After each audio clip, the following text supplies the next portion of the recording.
Perayaan Natal tak lengkap rasanya tanpa pohon Natal. Kali ini pohon Natal yang berada di Gereja Katolik Paroki Santo Yosep Palembang terbuat dari botol plastik bekas. Memiliki tinggi 2 meter, pohon Natal dibuat dengan lebih 300 botol plastik air mineral. Warga gereja bersama komunitas lintas agama membuatnya sejak Mei lalu dengan mengumpulkan botol bekas. Pohon Natal semakin cantik dengan hiasan lampu dan ornamen khas Natal. Pemanfaatan botol plastik sejalan dengan anjuran Sri Paus untuk menjaga lingkungan. Salah satunya dengan mendaur ulang sampah menjadi barang yang bermanfaat.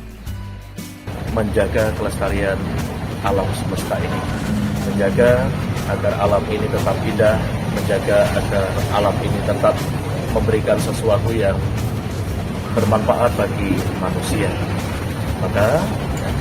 Maka satu hal atau langkah yang bisa kita buat adalah menggunakan barang-barang bekas ini, barang bekas ini untuk buat pohon Natal. Tak hanya memeriahkan suasana Natal, kehadiran pohon Natal jadi bentuk kepedulian lingkungan. Rizky Nurmizan, Kompas TV, Palembang, Sumatera Selatan.